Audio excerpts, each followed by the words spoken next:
សួស្តីមេមេនេះគឺជា DC 120X នេះគឺបានចេញរូបរាងមកហើយអញ្ចឹងចំពោះ DC 120X របស់យើងគឺជាមួយនឹងកម្មកាយនៅក្រោយហើយចំពោះជាមួយនឹង logo របស់យើងគឺមានចំនួន9គ្រាប់នេះគឺមានចំនួន9គ្រាប់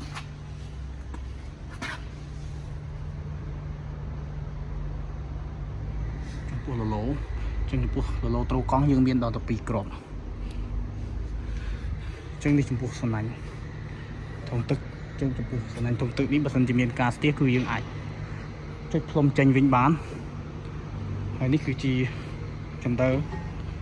នេះគឺជាចន្ទើយើងសម្រាប់ធ្វើការជន់ឡើងហើយនេះគឺការរចនាម៉ូដមករបស់ DC 120X គឺចេញមកហើយអញ្ចឹងបើសិនជាពុកម៉ែបងប្អូនមានចំណាប់អារម្មណ៍គឺអាចមកមើលបានជាមួយនឹងលេខរបស់យើងគឺប្រើប្រភេទប្រព័ន្ធភ្លើង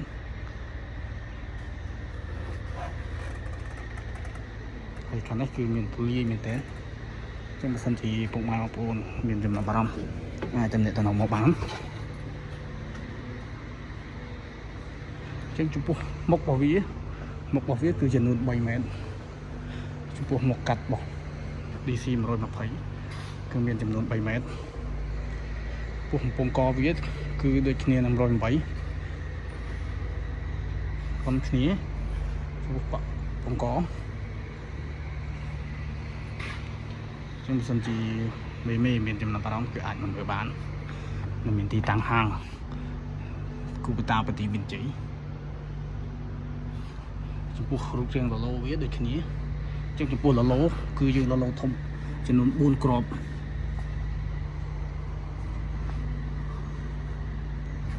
ចឹងយើងធ្វើ logo ធំចំនួន4គ្រាប់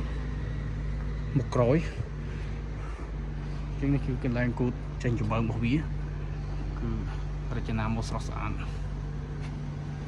ហើយខាងនេះគឺជាប្រព័ន្ធប្រអប់លេង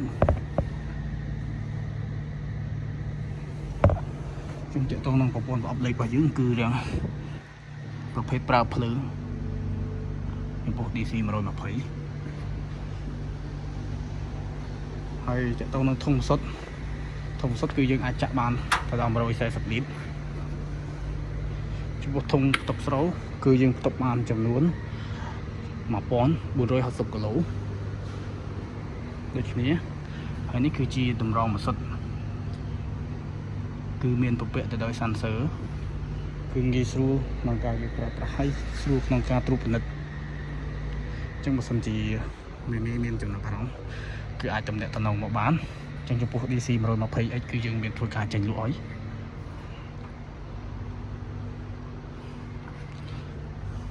នេះគឺរូបរាងរបស់វាមេបើសិនជាមេណាមានចំណាប់អារម្មណ៍គឺអាចមកមើលបាននៅទីតាំងហាងខេត្តបន្ទាយមានជ័យនៅសៀងហ៊ី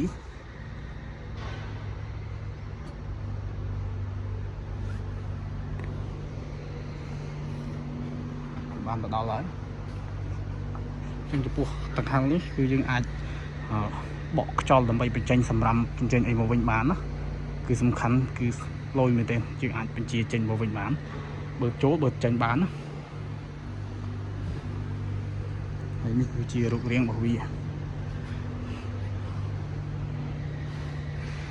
គឺកម្ពស់វាខ្ពស់មែនតើអត់មានទាបទេ